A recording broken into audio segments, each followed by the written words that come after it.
महाराष्ट्र विधान परिषदेचे आमदार विक्रांत बाळासाहेब पाटील यांचा अभिष्टचिंतन सोहळा विविध सामाजिक उपक्रमांनी साजरा करण्यात आला।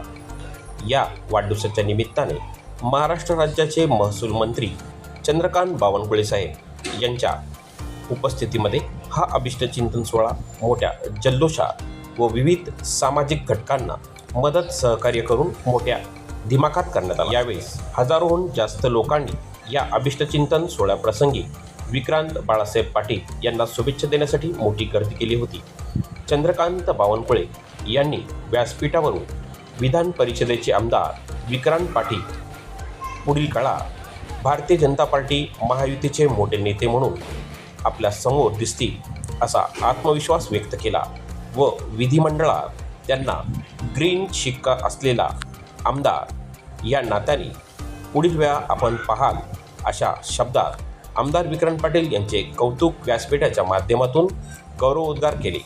विक्रांत पाटील यांनी आम्ही चंद्रकांत बावनकुळे साहेबांच्या मार्गदर्शनाखाली तसेच भारतीय जनता पार्टी पक्षश्रेष्ठींच्या मार्गदर्शनाखाली सामाजिक भान ठेवून समाजातील अंतिम घटकांना मदत सहकार्य करून राज्याचे धोरण व संघटनात्मक बळशक्ती देऊन समाजाची सेवा करत असल्याचे सांगत भारतीय जनता पार्टीच्या माध्यमातून एका युवा तरुणाला एवढी मोठी संधी पक्षाच्या माध्यमातून मिळत असल्याने त्यांचे आभार व्यक्त केले। यावेळेस पनवेल तालुक्यातील विविध घटकातील विविध क्षेत्रातील अनेकांना विक्रांत बाळासाहेब पाटील यांच्या माध्यमातून विविध मदत करण्यात आली। सायकल, शिलाई मशीन वाटप, छत्र्या अशा विविध वस्तूंचे वाटप करून हा अभिष्टचिंतन सोहळा एक आदर्शदायी अभिष्टचिंतन सोहळा म्हणून साजरा करण्यात आला। एक कार्यकर्ता आज महाराष्ट्राच्या विधान परिषदेमध्ये आमदार झालेला आहे। 2010 पासून राज्यभर काम करताना त्या वेळेच्या विविध नेत्यांनी मला ताकदीचं मार्गदर्शन केलं, पण एखाद्या विषयामध्ये पालकत्व घेऊन कोणीतरी पुढे घेऊन जाणार लागतं। आपल्याला त्या ठिकाणी आधार देण्यास कोणीतरी असावं लागतं। आपण चुकलो तर त्या ठिकाणी अधिकार म्हणून कोणीतरी सांगणार असावं लागतं। ही भूमिका माझ्या जीवनात जर कोण घेतली असेल तर त्या आमच्या बावनकुळे साहेबांनी घेतली, पालकत्व घेण्याचं काम कधी ना कधी केलं। त्यामुळे साहेब नंतर आपण जे काही आजपर्यंत माझ्या जीवनात केलेलं आहे त्या गुणातून मी कधी कुठलाही होऊ शकत नाही। त्या मोठ्या प्रमाणावरती आपण माझ्यासारख्या कार्यकर्त्याला काही स्थान दिलंय। त्यामुळे आपण जी संधी दिली त्या माध्यमातून त्याचं सोनं करण्यासाठी मी कुठे कधी पडणार नाही एवढंच या निमित्तानं सांगतो।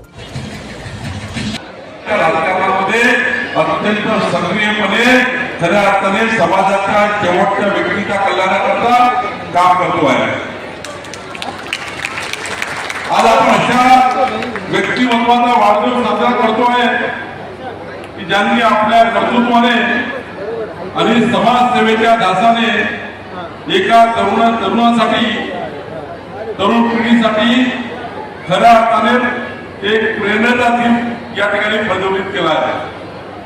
खरं तर विक्रांत पाटीलला शुभेच्छा देत असताना मला गोष्टीला आनंद होतो आहे की आपण अशा व्यक्तिमत्वाला शुभेच्छा देण्याकरता आलो आहे जे व्यक्तिमत्व आज आपल्या जीवनातले 365 दिवसापैकी 18 तास रोज समाजाच्या शेवटच्या गरीब माणसाच्या कल्याणाचा विचार करतात अशा व्यक्तीच्या कार्यक्रमाच्या व्यक्तीच्या अशा नेतृत्वाच्या वाढदिवसाला मी आलो आहे।